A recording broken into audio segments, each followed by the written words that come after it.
Hey everyone, welcome back to a new series of Python. So in today's video, we will be discussing about the operations in tuple. So in previous video, we have already talked about what are tuple, how to manage a tuple in Python. So in this video, we will be discussing the different ways of managing the tuples. That means the operations in tuple. So we can just access the Python tuple as well as can do concatenation of tuples. We can just slice the tuples as well as we can just delete a tuple. So in previous video, we have just talked about the accessing a tuple using the negative indexing as well as positive indexing. So in this video, we will be discussing the accessing of tuples by the method of unpacking. So in Python programming, we know that a tuple is immutable, which means that usually once a tuple is created, we cannot just manage the other operations such as adding elements into it, or we cannot just increase the size of a tuple, or we cannot add or remove any elements from a tuple. So we know that a tuple contains heterogeneous elements and that are accessed by indexing or unpacking.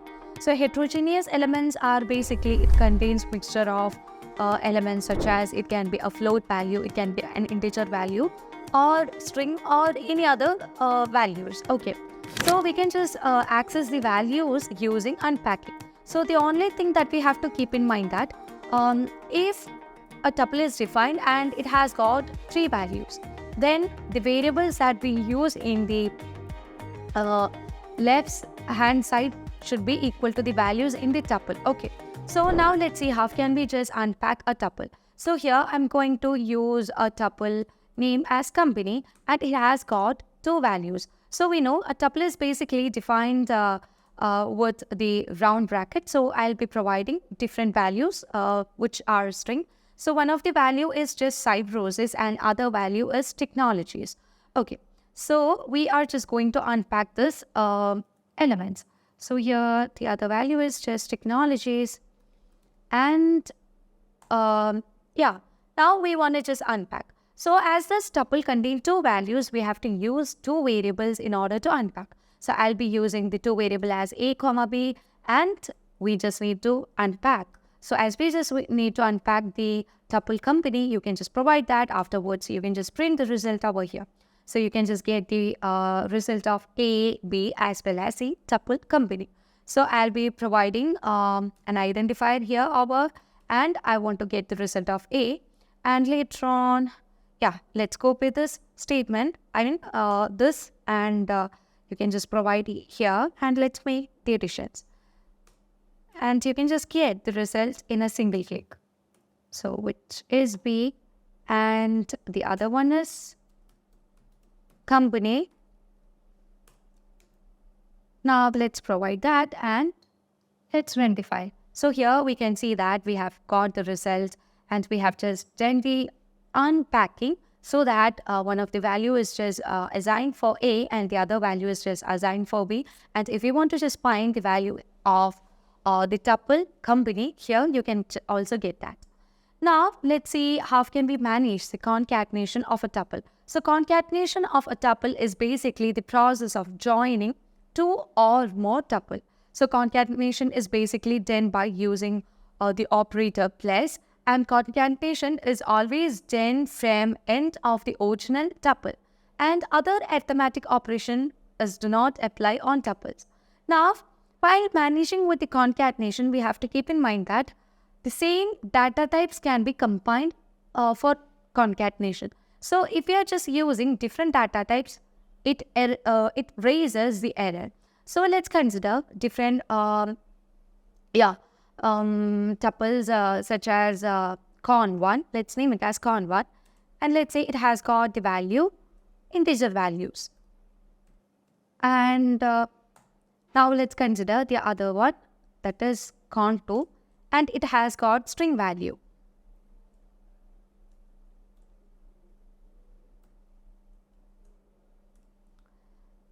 Now let's try to concatenate this. So we have to store the result somewhere. So you can just use the variable over here such as result, and let's assign the value into this, which means con1 So we know in order to do concatenation, we have to use a plus operator. And here you can just use cont2. Now we just need to print the result in it.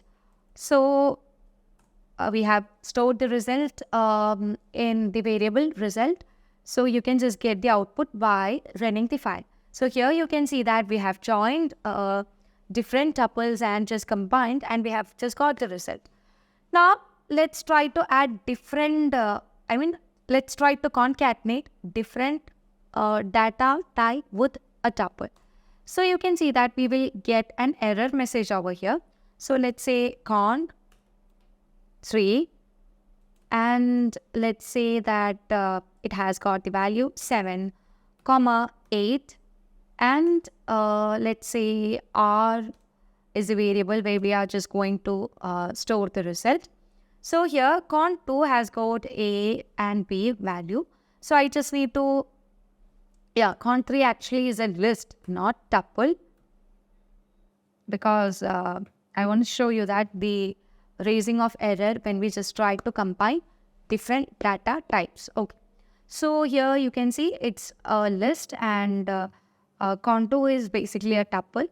So here we can just try to concatenate cont2 plus, that is cont3. So let's run the file, and here you can see that we have just got the error because we cannot just concatenate different data type with a tuple. So when we just try to concatenate, the data type must be same. So here you can see the error, and we just need to solve this error. So if you want to solve the error, you can just use a constructor. So constructor is basically used for typecasting. So the constructor, which is tuple, you can just provide the constructor, and you can just enclose this in the round bracket. Now let's run the file, and here you can see we have easily or efficiently managed the concatenation of tuple. Now let's see the operation of slicing of tuple. So slicing of a tuple is done to fetch a specific range or sub-elements from a tuple.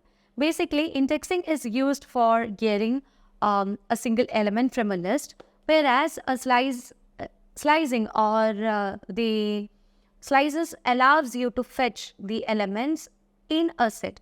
So if you want to just reverse a tuple, you can also use the negative increment values. Okay. Now let's consider slicing of a tuple. For that, we have to consider tuple. So let's name it as company 1, and it has got the value Cybrosys. So basically, we know we can just define a tuple in the round bracket, and here we are just going to define a string. So we must put it in the single quotes, and now we just need to remove the first element. So the first element of this string is CI. So I just need to remove the first element. So basically, I'll be printing a statement over here. So as I just need to remove the first element, you can just use a print function. So from which tuple you just need to remove? From company 1. So you have to provide the object name over here. Afterwards, put the square bracket. As we just want to remove the first element, you can just provide that number over here and put a colon. Now let's run the file. So as we just run the file here, you can see that the first element of this string is removed. Now the second step that I'm going to manage is reversing the tuple. So if I want to reverse the tuple, it is very easy to manage. So I'll be providing a statement over here. Later on, I just need to print this. So let's click on print, and we just want to reverse the elements from company 1. And afterwards, we can just use the square bracket, put 2 colon, and use the negative indexing for reversing. So currently, you can see that currently we have removed the first element. So this elements only will be reversing. Okay. So let me just run the file, and here you can see that currently we have just reversed this tuple. Now let's see how can we print elements of a range. So I just need to slice the elements between the range 4 to 6. So if we just try to slice the range from 4 to 6, the element 4 and 5 will be considered, and element 6 will be excluded. Okay. So here you can see we have to give like wise, use the print function from company 1. We just need to make the slicing. So afterwards we have to use the square bracket. So let me say for call it 6. So as we just go to let me change the name, or let me define a new tuple over here. So let's say come is equal to Cybrosys. Okay. And it's a tuple. So we have to define it as a tuple. Now here we just need to change the name because we are just going to get the value from the tuple come. And here you can see that we know we can also access the tuples based on index, right? So here in the position of 0, it has got the value C. In the position of 1, it has got the value Y. And in the position of 2, it has got the value B. And in the position of 3, it has got the value 4. And in the position of 3, it has got the value of R. And in the position of 4, it has got the value of O. And in the position of 5, it has got the value S. And in the position of 6, it has got the value Y. And in 7, it has got the value S again. So when we just try to print an element of range like 4:6, the value in the index 4 will be printed and the value in 5 also will be printed. But the 6th value will be excluded. Okay, the value in the 6th index will be excluded. Now let's check that. So as you just run this here, you can see the result OS is printed. So in the index 4, it has got the value O, and in the index 5, it has got value S. But as we just given the range 6 over here, you can see Y is just excluded from this range. Now let's see how can we manage the deletion of a tuple.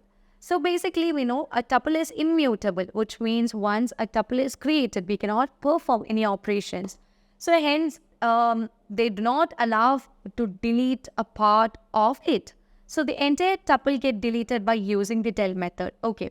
So printing of tuple after creation, after the deletion results in error. So let's see how can we manage the deletion of a tuple.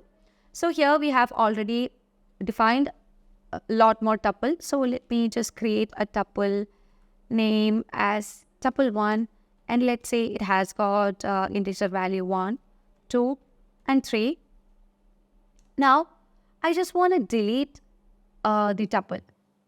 Okay, so here you can see there's an error because of the space, extra space.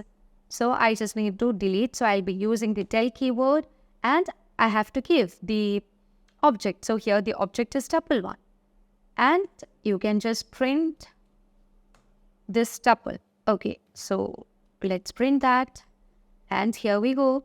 As we just went here, you can see that we cannot just define or do this, and here you can see that printing of a tuple after deletion results in an error. So these are the operations that manage for a tuple in Python. So that's all for today, and thank you for watching the video.